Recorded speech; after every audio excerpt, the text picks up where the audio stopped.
Hello, my friend. I'm so happy you are here today. I want to tell you a story that might touch your heart deeply. This story is not just about learning English, it is about something more: love, memory, courage, and the power of small steps. You will hear simple English, you will feel something real, and maybe you will find your own reason to keep learning. So take a deep breath, open your heart. You will improve your English, and you will improve your life. Let's begin now. Her name was Rosa. She lived in a small house near the mountains. The house was quiet, filled with flowers and warm morning light. Every morning, Rosa drank tea by the window. She watched the birds. She listened to the wind. She felt both peace and sadness. Rosa was 68 years old. Her husband had passed away 2 years ago. Since then, she lived alone in silence and memory. Her children lived far away. They called sometimes. But most days, Rosa spent her time alone, walking slowly through her thoughts. She cleaned the house, she read old books, she looked at pictures, and sometimes she cried when no one was around to hear. John, her husband, had been her best friend. He was funny and gentle. He loved music, reading, and long walks after dinner. He spoke some English and French. He always tried to teach Rosa new words, but she often laughed and shook her head. "I'm too old for English," she used to say. "My brain is slow." But John always replied, "One day, you might want it."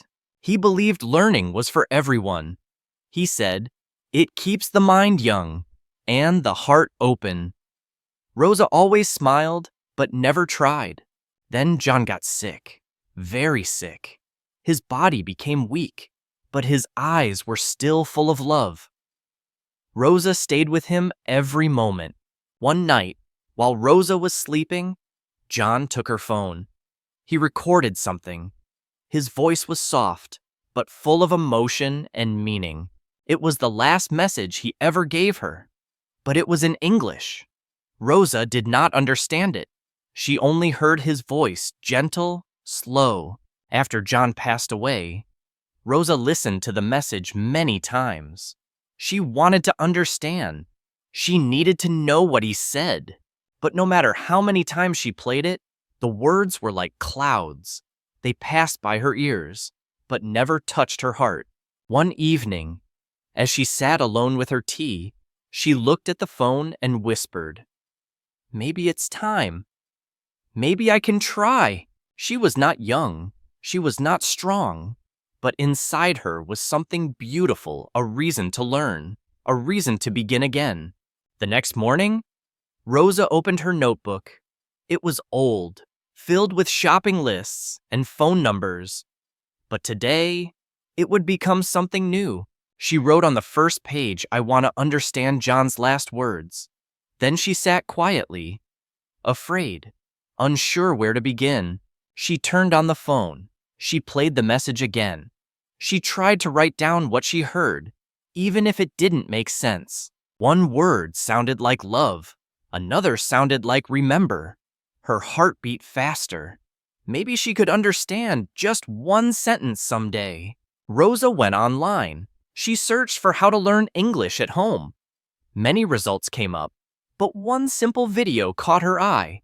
The video was about self-talk. It said, "Speak to yourself every day, even simple things. You don't need grammar. You just need practice." She stood in front of her mirror. She said slowly, "Good morning. My name is Rosa. I am 68. I want to learn English." At first, she felt silly. Her voice was shaky. She forgot words. But she kept going. She smiled at herself, even when she made mistakes. Every morning, she added a new sentence. "I am making tea. The sun is bright. My house is small." She repeated them many times. She used her phone to check pronunciation. She listened and copied the sound. Some days, it was hard, but she always tried again. After 2 weeks, Rosa could say 10 full sentences. Her voice grew stronger. Her eyes had light again.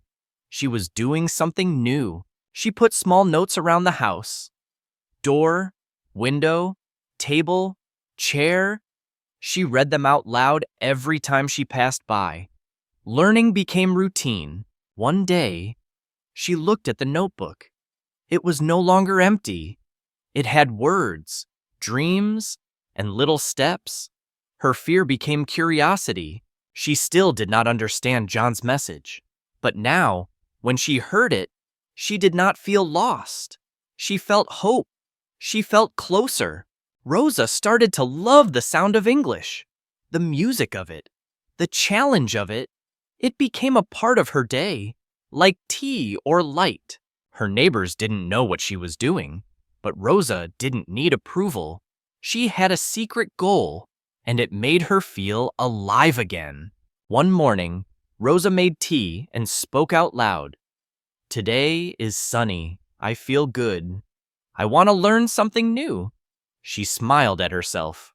She opened her phone and searched for English practice for beginners. She found a channel with slow videos and clear words. It felt just right. The video said, "Try shadowing." Rosa listened. Then she repeated every word with the same rhythm. At first, she was too slow. She paused, but she kept going. Every day, she chose a short video, listened, and shadowed the speaker. Her voice started to follow the flow better. She repeated simple phrases. "How are you? What is this? Can you help me?"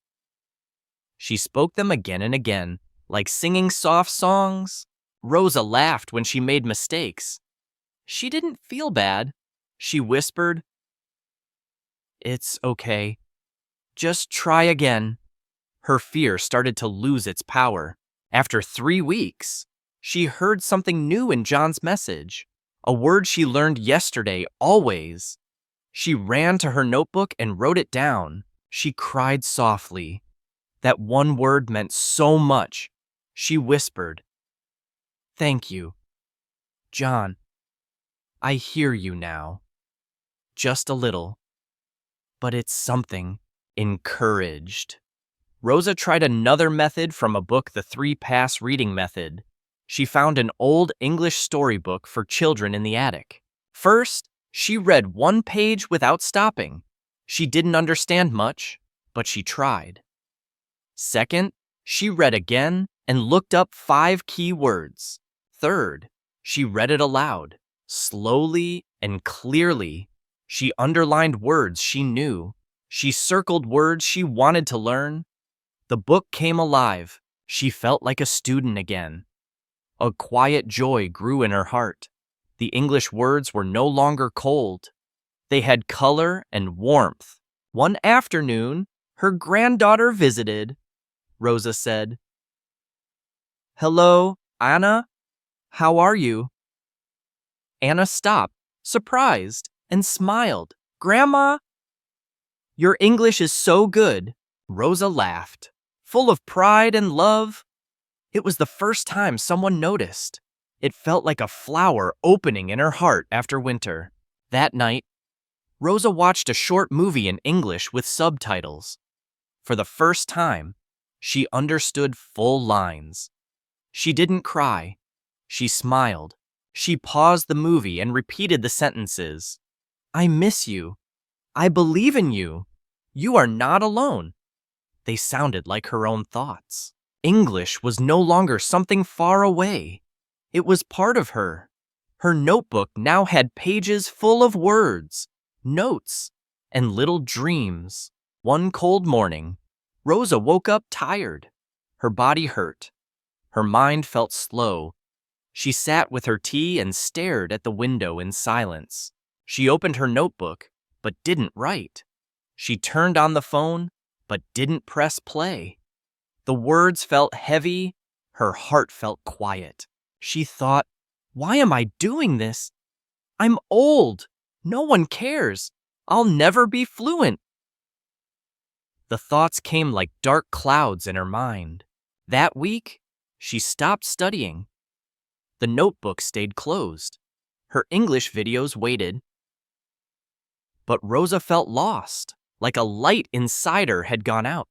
Her friends came to visit, but she didn't talk about English. She smiled, nodded, and went back to silence. The sadness was deep again. One afternoon, Rosa went for a short walk. She passed the park. Children were playing, laughter filled the air, but it made her feel more alone. Back home, she opened her phone. Her finger touched John's message, but she didn't listen. She whispered, "I miss you. I tried, but I failed." Then, on Sunday, her granddaughter Anna came again. She ran inside, holding something. "Grandma, look, I made this for you." It was a drawing. It showed Rosa at a desk, with a big smile and the words, "My grandma is brave.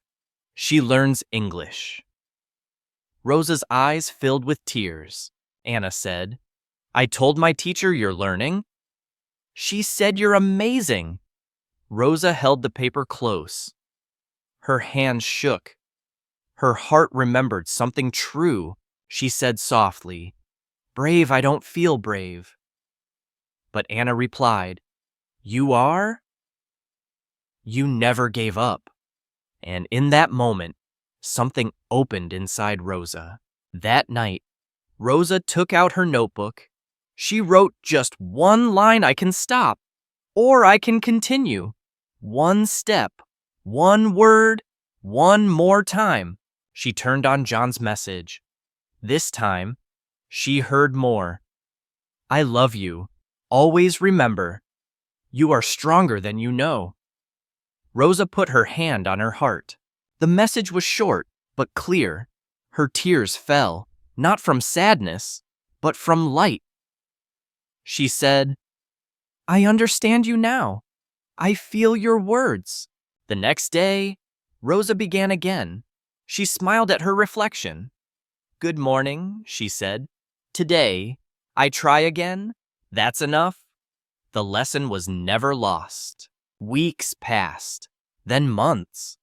Rosa kept learning, slowly, kindly, not to be perfect, but to be free, to understand, and to stay close to love. She joined a small group at the local library. It was for older learners. They sat in a circle and practiced English with tea and smiles. At first, Rosa was shy, but when she spoke, others listened. Her words were simple, but her voice was full of heart. People felt it. One day, the teacher asked Rosa, "Why did you start learning English?" Rosa looked at her notebook, then said, "Because love spoke in English."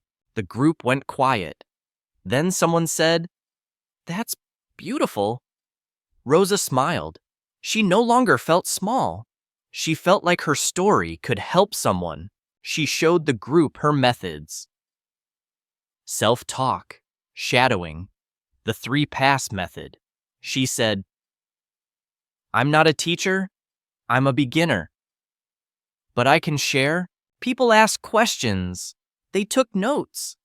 Rosa felt something new: confidence, not from knowing everything, but from continuing, no matter what. She wrote a short message in English and gave it to Anna. "Thank you for believing in me. You helped me believe in myself." Anna hugged her tight. "Grandma, now you can help other people too." Rosa looked around and saw how far she had come from silence to connection. That night, she listened to John's message again. She closed her eyes and whispered, "I hear you now, and I'm speaking back in English." In her notebook, she wrote 5 lessons. You don't need talent, you need a reason. Speak simply, every day, abuelo. Repeat, make mistakes, keep going, find your people, learn together. Start small, but never stop. Then she turned to a blank page and wrote, "This is your turn. Start today. Speak with love. Listen with hope. You are ready.